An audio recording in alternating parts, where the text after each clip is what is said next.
Saved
Hi there. I'm afraid that I will talk a lot and maybe I'll cause you to fall asleep. In the Bible, there's a story about a man. Paul was preaching, and they had candles all throughout the place. And as Paul preached, it was midnight, and there was a young man who was sitting at the window, and he fell out of the window. The man, how old was he? 17 years old, I think. And if Jesus was here, I wonder if Jesus came down, would you stay awake to hear from Jesus? I don't know. I think maybe some of you would fall asleep too. Remember, Jesus says he got close to the time when Judas would betray him. He prayed in the garden, and his disciples were fast asleep. So he himself said, "Oh, come on, wake you up." He was sweating blood, and he come to find his disciples asleep. We are human. There's nothing wrong with the tiredness that you may feel. Perhaps, do you know Billy Graham? I went and saw Billy Graham preach 3 times. Once in Virginia when I lived in Washington, D.C. There was a group of Assembly of God group went to hear him, Billy Graham, preach, and I went. It was a big old football stadium full of people, and as there's an interpreter there, and I was not paying attention to the interpreter. I was so entranced by how many people were there. They did like just a tidal wave, and they're like, "Look, there's an old man who was sitting with his legs crossed, and Billy Graham was up there preaching, and he was asleep." So, as Mark had asked me to give a testimony about the beginning or the foundation of our church, before I retire, I want you to remember, because he's asked me, he has actually asked me to write a book, and somehow have it printed so that others could read. If I say it and then I share it, people have a question. And it's tempting that we twist our words or the story changes over time, but if it's printed, that way that story will perhaps continue to go on. I've written about 39 pages in the book, and then I stopped. Maybe I'll start again sometime. But I've written these words. On the other side, I'll hold off on that.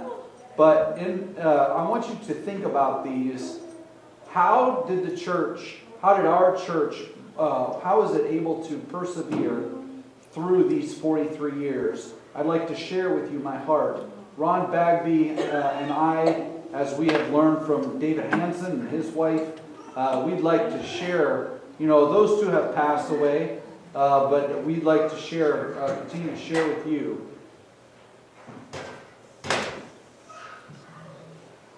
So this is what I've written here. The founding of Deaf Liberty Baptist Church. This all began in 1980 until now, 2023. Altogether, 43 years. This is not... these are just the facts that I will lay out for you. There are lots of personal stories that I could share about people who maybe have lots of experience, and we know who, but I will not say their names. I'm not going to call out people. I don't want to offend people. Ron Bagby is videoing, so I don't want people to be personally angry, but I'm going to keep some negative things off, but I'm going to share with you kind of the history. First, I'd like to pray. Our Father in heaven, as I've been asked to speak tonight, I think, Lord, I pray that you would give me peace with this topic of how Deaf Liberty Baptist Church was founded. How did this begin? I remember, Lord, some of the things maybe I've forgotten, or maybe the things that I've gotten wrong. Lord, I pray that you forgive me for my memory. I do thank you. Help the people to understand as I get closer and closer to my time. of going home to heaven, Lord, I pray that you give power to these people who are here to look to you so that your testimony, that Chang's testimony, my testimony would continue, and that it would be passed on until the rapture of the church, when we'll meet each other again in the clouds and have fellowship again. Thank you in Jesus' name. Amen.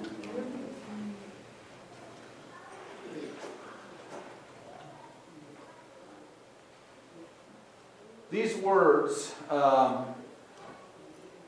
this word does not appear in your King James Version of the Bible. In the NIV, it has these words. There's lots of different words. I don't want to worry about that. But for now, I'm going to kind of summarize. I've asked, I wonder if someone has experience running. Have you ever run like maybe 5 laps or run before? Have you ever been a runner?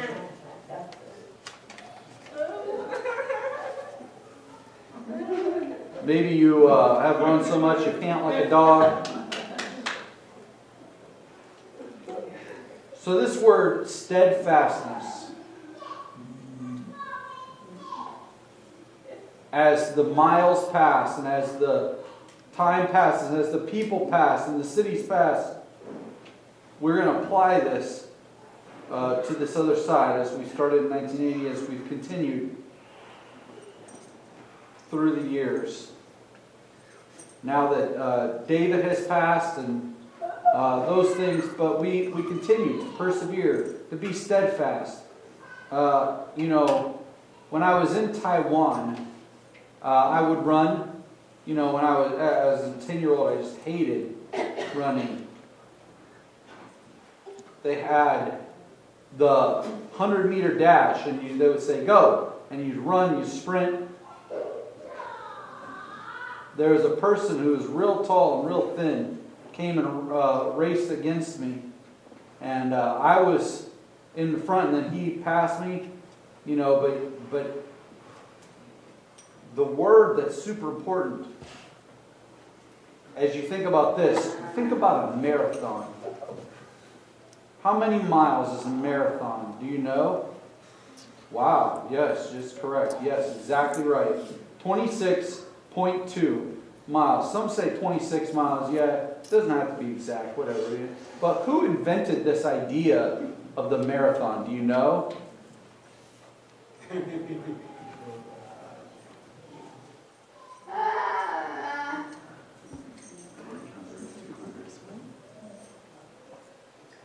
There's a man who ran from Athens. There was a Persian army who the Greeks had beaten, but his feet were killing him.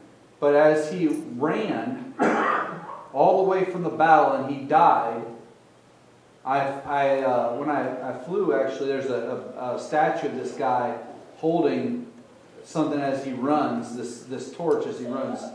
But it was 26.2 miles. That's why they call it a marathon. But anyway, this idea of running, finishing our race, don't forget, you and I need this armor of God. Why do we need the armor? People who are here, God has blessed. The people who have joined us recently. But you must learn, number one, humility.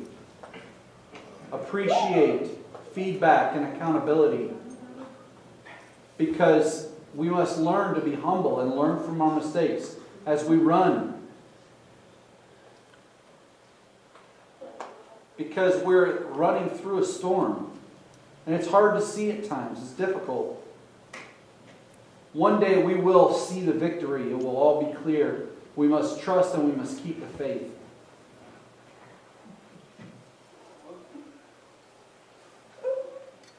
There were 2 men who died 490.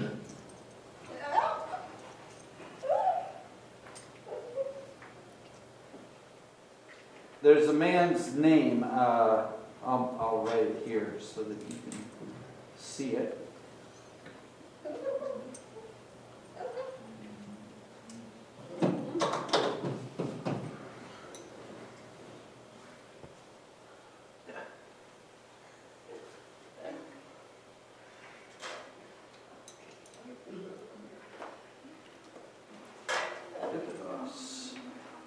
This was the man's name. And from Athens, he heard that the Persian army was coming. There were many ships that had come and had landed in Marathon, and the soldiers were getting on. And they were looking. And this guy, they told the general, and they ended up telling this guy, Phidippidas, can you please go tell them? So they wrote a letter, they gave them, the signet and signed it off and whatever. And he started running, and he ran. Almost like this idea of, passing the message along, almost like a relay race. But from Athens all the way down to the very tip. Athens is here, if you think about the peninsula of Greece. And there's another city called Sparta. And he finally handed it off, and they opened it up, and they said, okay, prepare for battle. Have you seen the movie 300? You've seen the movie 300? Maybe some of you have seen that movie. The Spartans, the 300 soldiers. So they got this and they ran all the way and passed the message along. And the soldiers began to march to Athens to fight. So Phidippidas, he himself was a soldier. And he was in charge of running back and forth to tell about what was happening in the war, the victories that had been won. You and I, we're here. As I retire, if I'm gone or if I stay or if I pass away, I understand the victory that we have. I can tell people that people have been saved. We witness to these people, and now they've gotten saved. They've quit bad habits. And we can tell others the good news about what's happening. We can honor, just like this man did. From Athens to Sparta is 146 miles back, almost 300 miles there and back. And then when they told them, oh, they won or they lost, he'd go back and forth and run. I saw the movie, this guy just running and running. And as he would get tired, he'd start running, and he'd start jogging, and then kids saw him, and they started running with them. And it's such an inspiring story until he passed away. They told the king he's passed away. The king was so sad.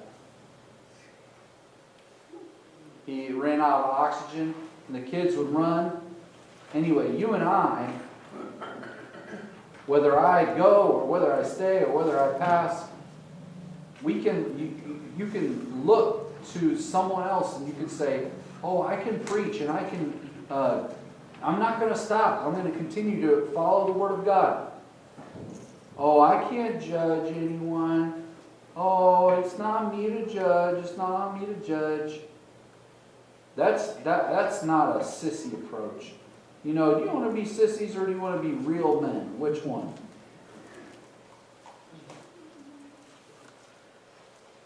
Don't stop your feet. Obviously we use ASL to preach. But don't stop using your hands to continue preaching the Word. Let's look at the Word of God.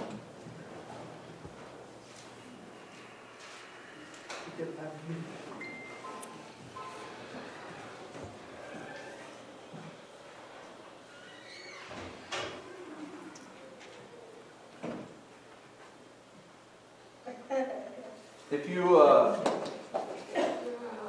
there's different ways of signing this. David Mason signs it Hebrews. Mark signs it this way. So I copy Mark's sign now. Now that David's gone home, I'll use Mark's sign.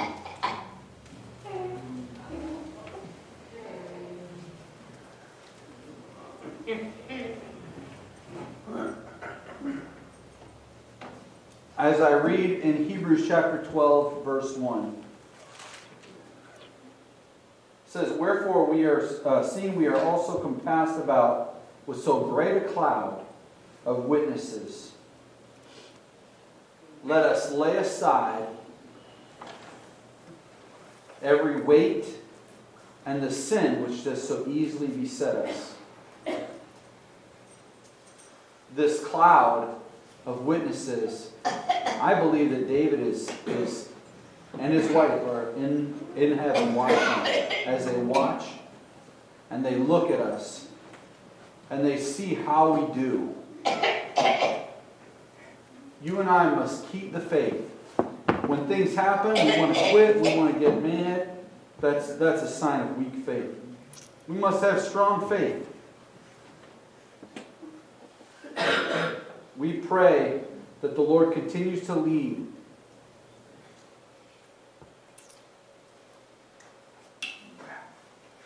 I'm not going to get upset because of other people who are chosen. I'm going to support the team. And I'm going to be supportive. There's no reason for jealousy. Jealousy leads to sin. And the witnesses that watch us, as David watches us, maybe he says, oh, maybe Noreen will watch too, maybe one day. It's important for us not to compare about other people's styles. But I'm going to look at verse number 2. It says, "Let us run with patience the race that is set before us, looking unto Jesus, the author and the finisher of our faith, who, for the joy that was set before him, endured the cross, despising the shame, and is set down on the right side, the right hand of the throne of God." We go through life and we get hit. Oh, someone says that I'm better, someone's better than me. Maybe I should quit. Maybe I sing. And someone says, oh, you're singing. Oh, I don't like that. No, we have to stay here. We have to stay steadfast as a long distance runner until we reach that finish line. When we see the paper that says finished, we must run until we complete our journey. When we see the black clouds as they come in, the storm that's going through, the rain, the hail, the pain, we must change. Maybe it changes into snow. We must keep running. We can't say, oh, let's call a timeout and stop going. No, we have to keep going until it's finished. I have to run and run and run.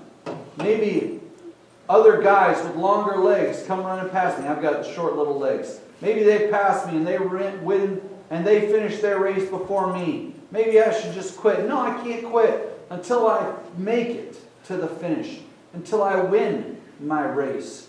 And then as I finish, maybe I fall down and I have to crawl my way across the finish line. People are on the finish line that say, come on, finish. And then they cross that finish. And then I'll see Jesus. And Jesus will give me the victory. Jesus created you and I to have faith, to have the intelligence, the wisdom, and the joy to suffer as Jesus did on the cross. I wonder, maybe you do not like to endure suffering. Am I right? As I see people, there's a certain man who says, oh, we must endure suffering. But I feel like that talk is a waste of time. Do you agree with that man who said that's a waste of time? Oh, whatever. So what? Oh no. It's sad. It's embarrassing.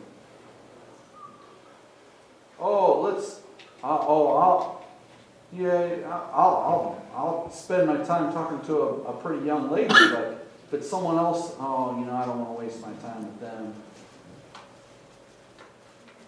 People who are lower than me, I'm not going to spend my time talking to them. That's a waste of talk. As you experience and get more and more mature, we should realize, and then as we get older, we start to bend back over. But over the years, 1, 2, 3, 4, 5, 50 years of our experience of our lives, as we continue to experience life, and then one day we die, and they close our coffin. I'm not saying this is bad, but understand experiences are in the flesh. We must match up our experiences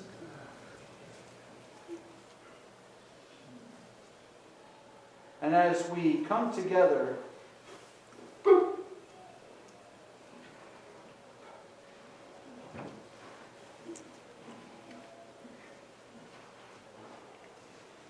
we must continue to look forward with faith in Christ. We must continue to run. We must continue to work.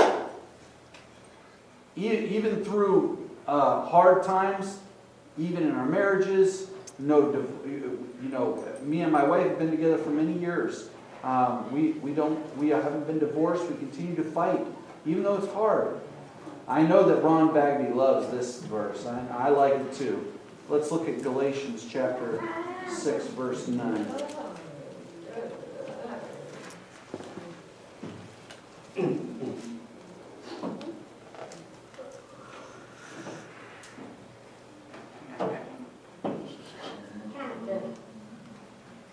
Ron Bagby, many years ago in 1980, soon after our church was founded, Robert Rodman and Kenneth, someone help me with the name, Gifford, both were older than I was at that time. I was their teacher in Bible college, though. At Temple Deaf College, I have many stories about how things kind of went bad there.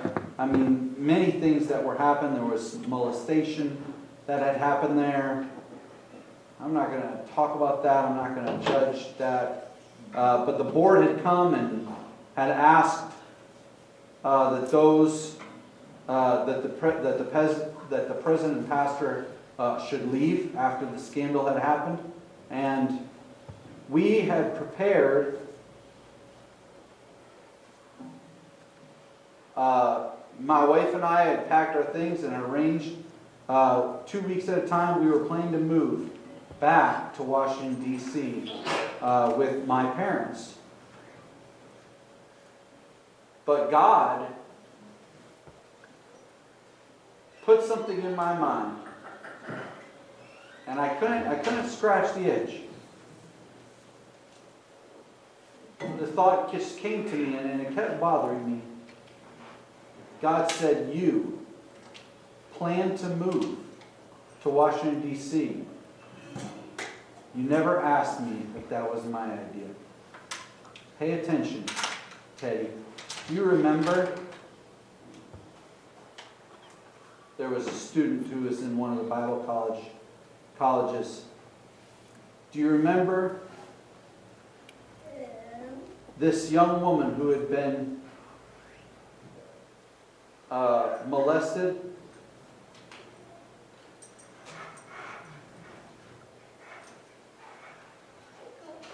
There was an outrage at this. And I didn't know what to do. But God said to me, I am with you. I want you to tell those who have no leader right now.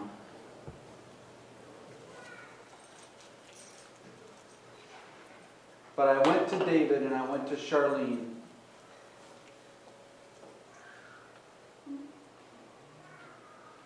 It was about 5:55, I think, in the morning, almost 6 a.m. She opened the door in her PJs. She was a little embarrassed.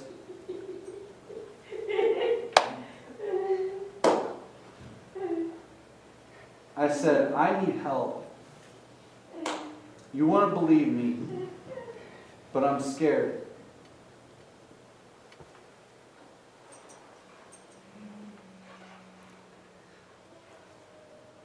Anyway, she told me, I saw the doorbell coming and I came back up and I opened. I thought it was Charlene again. And so I opened the door and her husband, David, was there. And I said, what's going on? What do you need?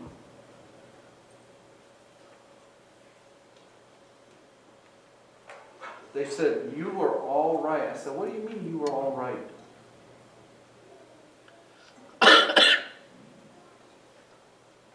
The rumors that had swirled around, you had tried to warn us, and I had rejected that.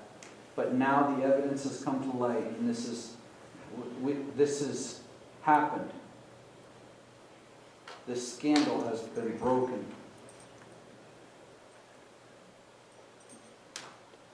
We had looked for the evidence for some time, and we finally had the evidence, much like the police or the detectives would look for evidence. We ourselves looked for evidence. The dean of the women's dorm had come and shared with us, and still some were resistant to believe what had happened. They thought maybe it was the devil's work or the devil was working, but the students had come and had brought in evidence of abortions that were signed by the president of the college. And David asked me, what should we do? There were a lot of students. We kind of brought in everyone in from the dorms. They asked me what we should do. We said we need to tell people what had happened. So we woke everyone up. We brought everyone in.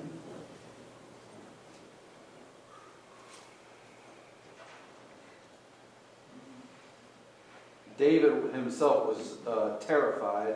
He wanted to run out just because of just the immensity of the situation. The president's assistant was furious, couldn't believe it, came in all upset and said, "Oh, we go into class, get out of here." And so I said, "No," and they kept pointing at other people, and we kind of came back to me, and I said, "This is what's going on." And everyone kind of cried out, and the staff got together. The vice president came in, said, "They are ready to accuse you." The staff said, "There are 7 who have named you." And the president just kind of bowed his head and began to weep.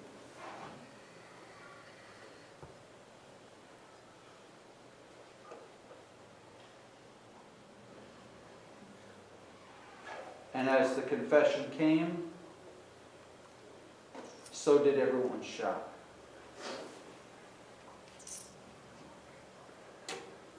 So they called the board together.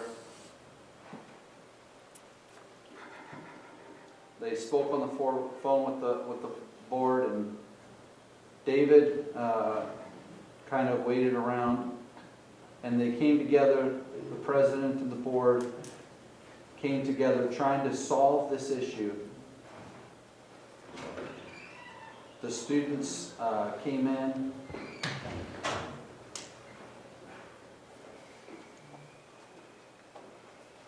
One of the assistants of the board stopped.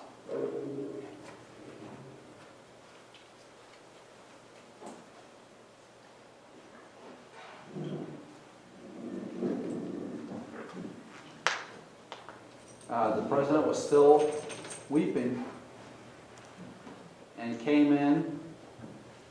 The president of the board started speaking, and there was someone on the side who was interpreting. I couldn't catch it all, but I caught and said, "I beg you to please forgive." He has confessed. There's no room for hate. We want to show the love and the mercy of Jesus. And as I sat there, I agreed with what the man was saying. The Bible does teach mercy and forgiveness. I wasn't going to lead. As I asked David what he thought he'd continue to sit there and watch. The teacher of the deaf sat and watched, and as we sat there, we said, I got up and I walked over and I said, "Please come and please forgive." And as people came and cried and wept, but with everything that has happened, we knew that it was a spirit of issues. So with these things that happened,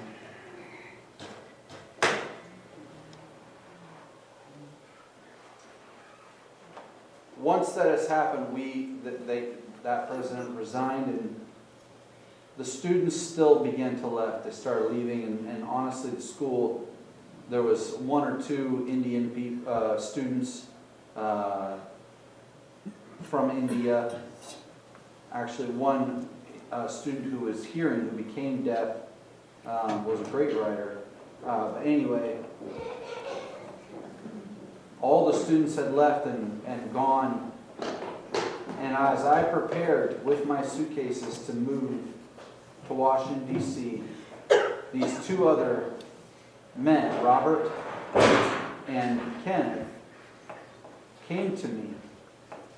Said, now that this president has gone, many are still in the community. I was scared because I was a teacher. There were several of these students who were under me at the time. And they came to me and said there were still many students here. Is there any churches we should send them to? And they came to me and said, let's have a meeting in Gifford's house. We would come and we'd talk about it the next day. So I got home and I just prayed and prayed that night. And I said, I don't know what to do. I always have depended upon the hearing church. They knew how to find churches. As a deaf man, I didn't know what to do. But in my mind, I thought about what David had preached and taught me and emphasized about faith. And how faith would help us. What the word faith meant. Faith without sight. Faith without evidence. Just walking by faith. Not through experience. Just blind faith. And as Robert as he went and said, I don't know where we're going to, what church are we going to do? He saw this church, this community center is called Whoever Community Center. So he just walked on in,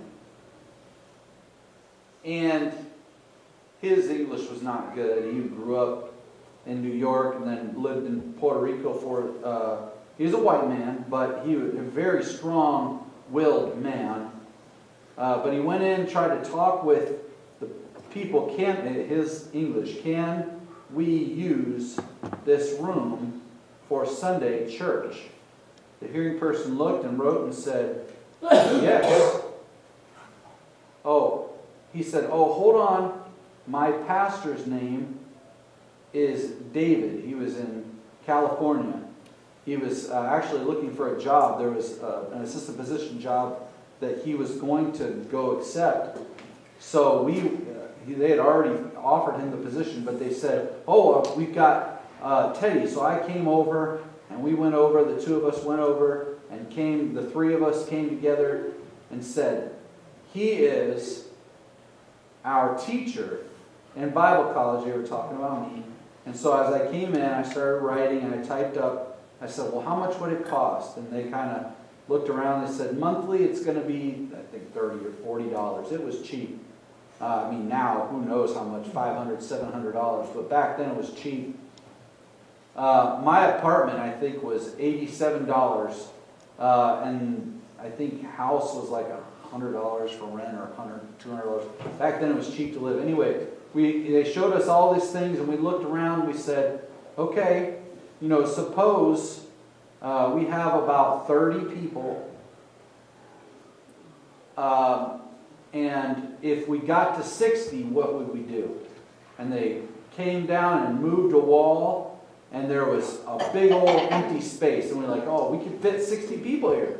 So 30 people this room costs about $30, but this other room is going to be 30 plus another 60. I think it was 90. Plus tax. And so we said, okay. So they asked us, do you want us to hold it? And we said, yes. We were trying to get David to come from California. So they came over, and I wrote out my information. We filled it all out. And I was a little afraid. What did it say at the end? It said, co-sign. Oh man, I hate co-signing for it. But if I signed it, it was me and the two other guys. They're like, no. Do you want to do it? No, I don't want to do it. I said, you've talked about the importance of faith. Where is your faith?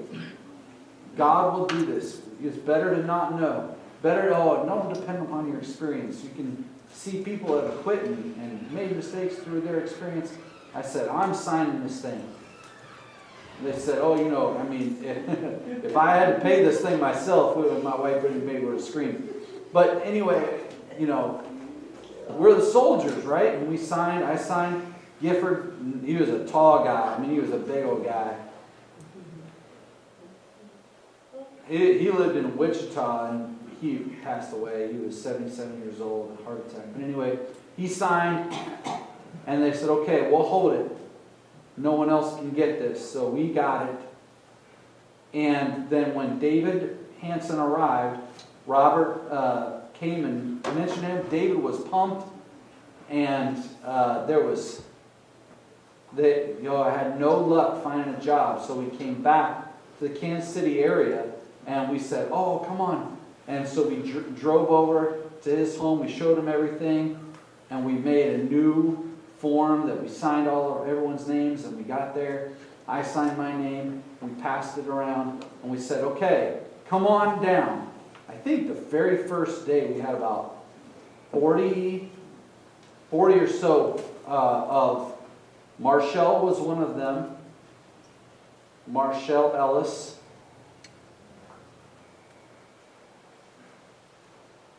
She was 18 when she got saved. And several others. We came and we began to grow.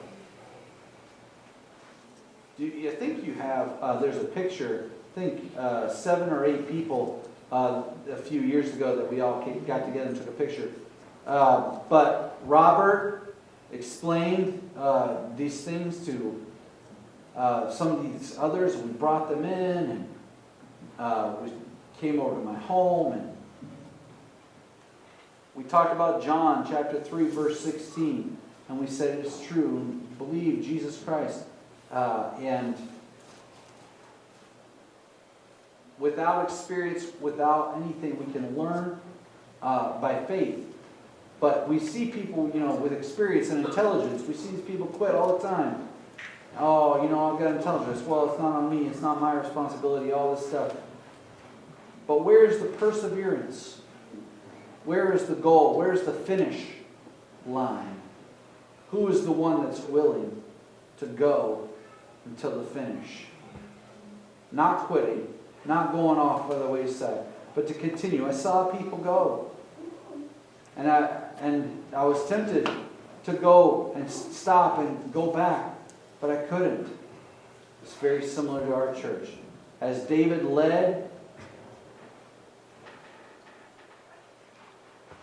it's not important, but Hebrews chapter 12 says, looking unto Jesus. Don't look at anything else.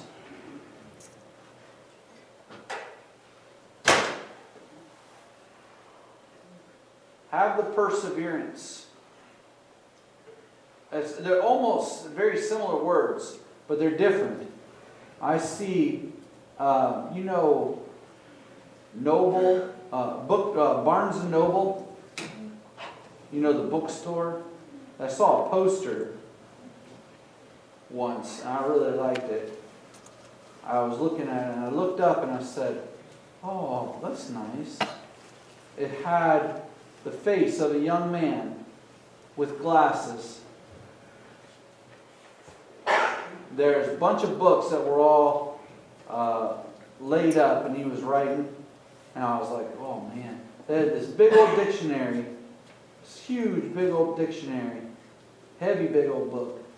But I looked up this word perseverance. And it's firm and steady. Without distraction, without change, I must work until complete. I'm going to stay. No matter what I'm doing. The goal is to finish and to pass. That young man, as he looked and graduated, go off to university and so on. Once you get that graduation, you move that tassel. Hi, Mom and Dad, I love you. Thank you, Lord. Different things people think. That's the perseverance that we need. It means finishing the course. Like if you're in the school finishing to graduate. Maybe you notice, maybe you remember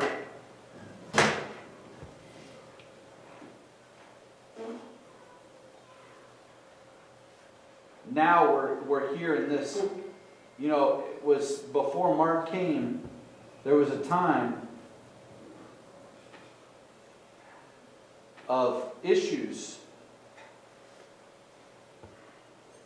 But this time,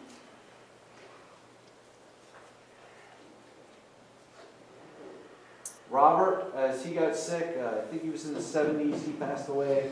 And Gifford, he had a heart attack at 77, passed away. I'll never forget their help. No experience starting a church. Same with me. I had no experience starting a church. It was the faith that would solve our frustration. The faith that would help soothe our fears. Do you believe? Do you believe in that faith? I encourage you to have that full faith. We don't have to depend upon experience.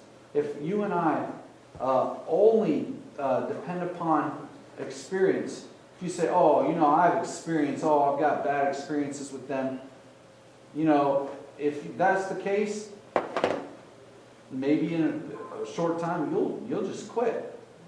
But if you stay on and you have the faith and the perseverance to continue, you'll gain that experience.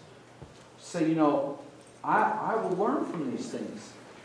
We don't need to debate. We don't need to argue. We can learn through the patience and the perseverance. This perseverance that we talked about. I've seen people, I'm fed up, I'm over it, I'm done. That means there's no perseverance. And that's a faith killer. We should be witnesses.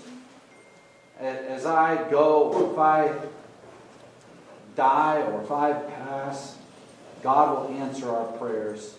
We continue to pray.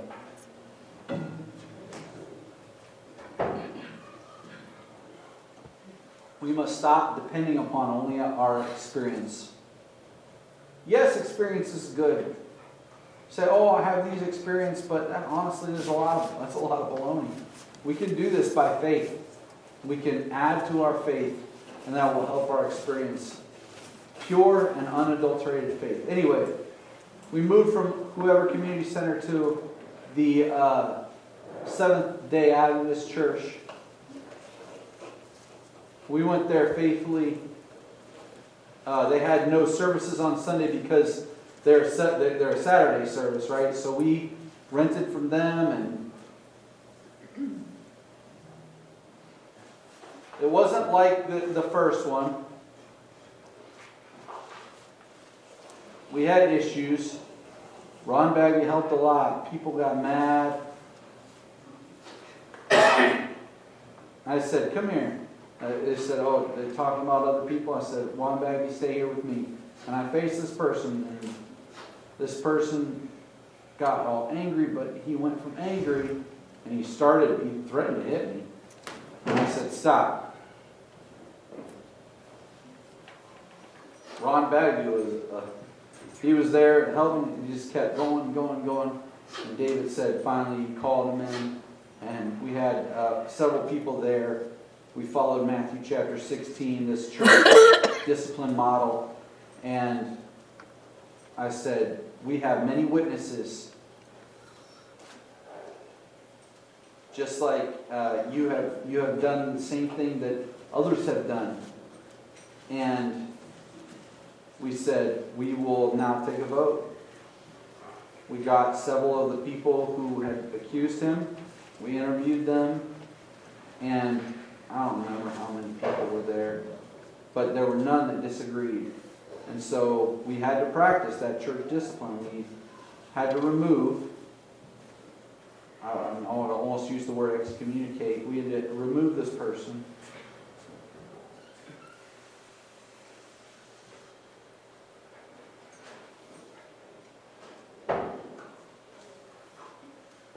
But that's the true faith. The wife was here for many years, but the husband did not. But anyway, God has mercy. Yes, we look to forgive. Yes, we continue to move on until the rapture. After that, how am I doing on time? Woo! Oh, Red Bridge Baptist Church. That was cool. Our hearing children, I think there were 14 or 15 kids. Our son, Nathan, I got Nathan. And then there went from Nathan's age to the little ones. And they would all follow Nathan. They would all go down into the woods by the river. And Nathan and David's second son, they would all be running around. And we would shout for them to come down. As they would go down there, I would shout. Or if they heard me, Nathan would hear me. They would say, okay, hold on, let's stay here. There were trees that would fall down. They'd sit down there on those tree trunks, and they would all hold hands. And I said, okay, ready? And they would run around. And I would shout, and they would hear me, and they'd stop. And then they would come back. But the river down there, I would teach them. I said, don't touch the river. There are stones and things like that.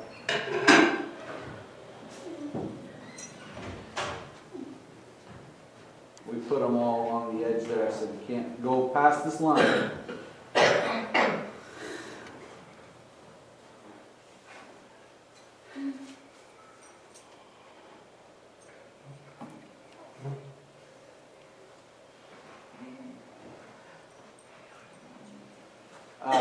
Norma's daughter, Ruth,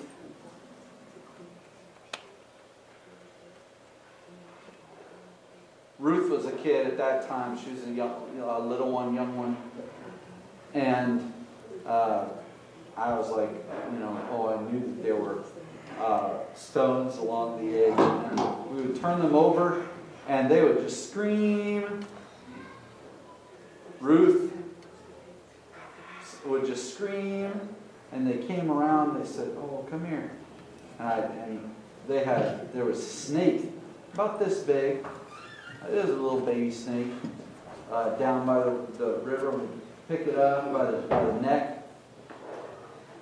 I'd walk it around, and David's oldest daughter, Tabitha, was interested and kept looking at me, and I said, she looked like a doll with her head going back and forth, but they petted the snake, but it had no teeth or fang or anything like that. So I'd bring it by, and I'd put it back under the rock, and I'd flip over and try another rock. There's more over there. And bring it over, and Ruth wouldn't touch it. Just Ruth would not touch it.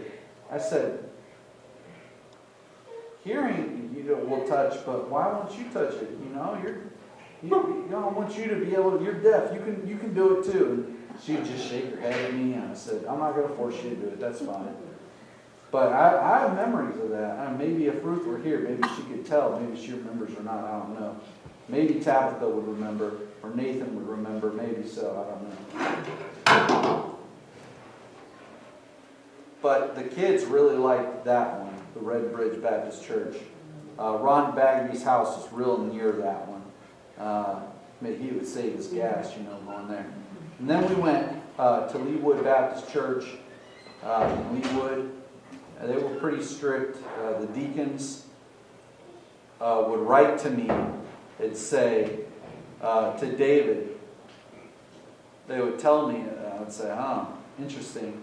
But they had some complaints about our church. It was a little too noisy. The kids were running around, all yelling around and around the church, and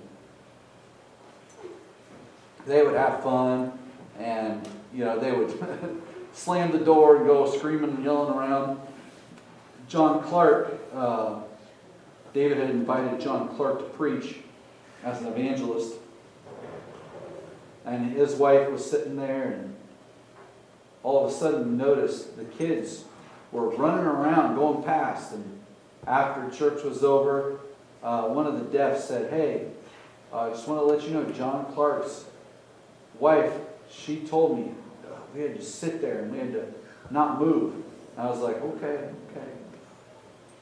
I said, I'm so sorry that this happened. We just try to stay positive. And but anyway, the deaf,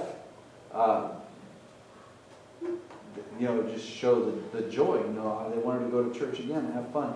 But the hearing kids, some of them didn't want to go to church. It was boring. They're all strict. They make me sit down. They don't want me to have fun. But almost all of the deaf kids had fun. But as they grew, many of them were pastors and married, and it was good. But anyway.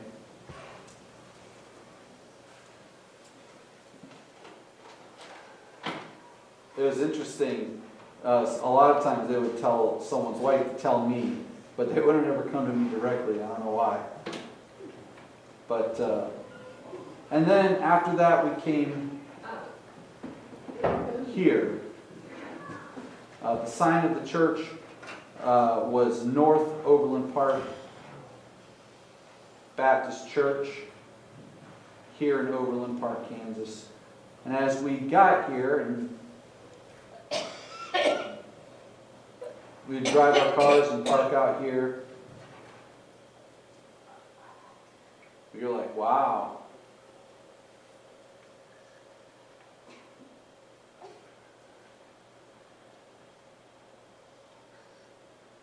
There was vandalism that had happened. Spray paint and stuff like that. They had said, the devil, and it was terrible. They had done all this stuff. We're like, how did all this happen? But we said, God knows. We know the one person. We knew who it was. David and I and Charlene, we knew the person. They named the person, and sure enough, someone had said something about Ron. But every time we would just honor and respect, but we recognized who it was, and we said, the person who did this, did you call their mother and father to tell them what had happened? Anyway, they called and said, kind of just went, we remembered. Oh, they were schizophrenic. And David's wife, as we walked through, we were like, oh my. And the cars would pull up and came right up to them, and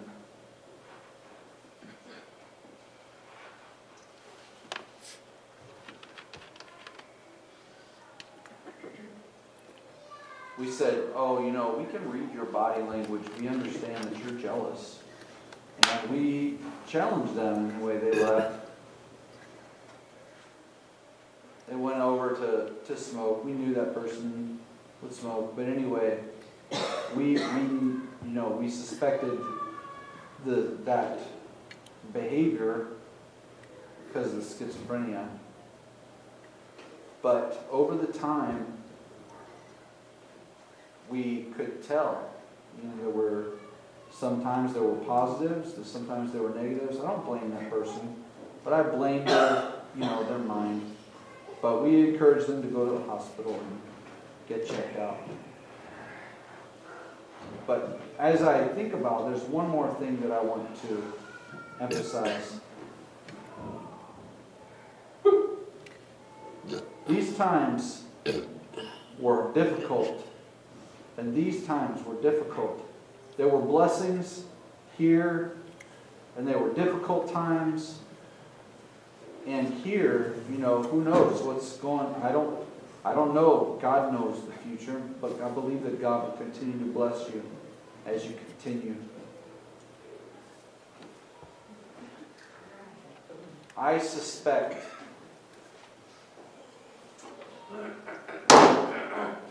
that, if we say, we'll see. We know that God's blessings, my wife and I, Sandra, my wife, was a student at Temple Deaf College. Sandra had one boy who was 3 years old that she had taught. He was just a really smart kid. Taught him obviously real basic. But the kid knew, and he would point and answer things, and we said, okay. Later, we went to KSD Elementary. We heard that he was super smart in English, just a high level, and then moved to middle school, and again, many good grades. As he moved into high school, he was under me, and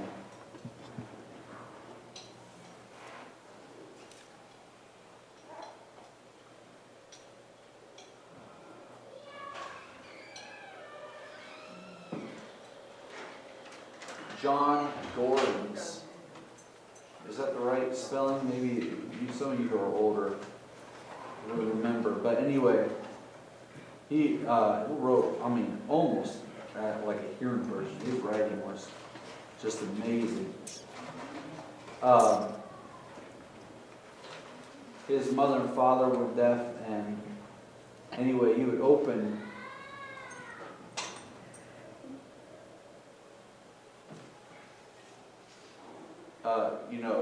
werewolves, and we would talk about that, and he just had a vocabulary, and he would say, what all this means, and he would give all this background information. Anyway, 4 years after he graduated and went to Gallaudet, he was chosen as a psychologist. His parents had divorced. He struggled with that, and come to find out, anyway, he graduated and went for his master's degree, got his PhD, got a job working in a hospital in Florida. Anyway, I heard that David had gone and preached it. He was excited. He went over and drove and got the chance to meet David. Anyway, he said, it's good to see that you kept the faith. But, he didn't go to church faithfully. But I wonder, super smart and super impressive, but deaf, ASL, we say no. In English, the spelling, deaf people with words, the vocab. At the PhD level, you got to know your language. Anyway, I'm going to close, and I'm going to ask Mark to come close.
Oh. Right.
Mm-hmm.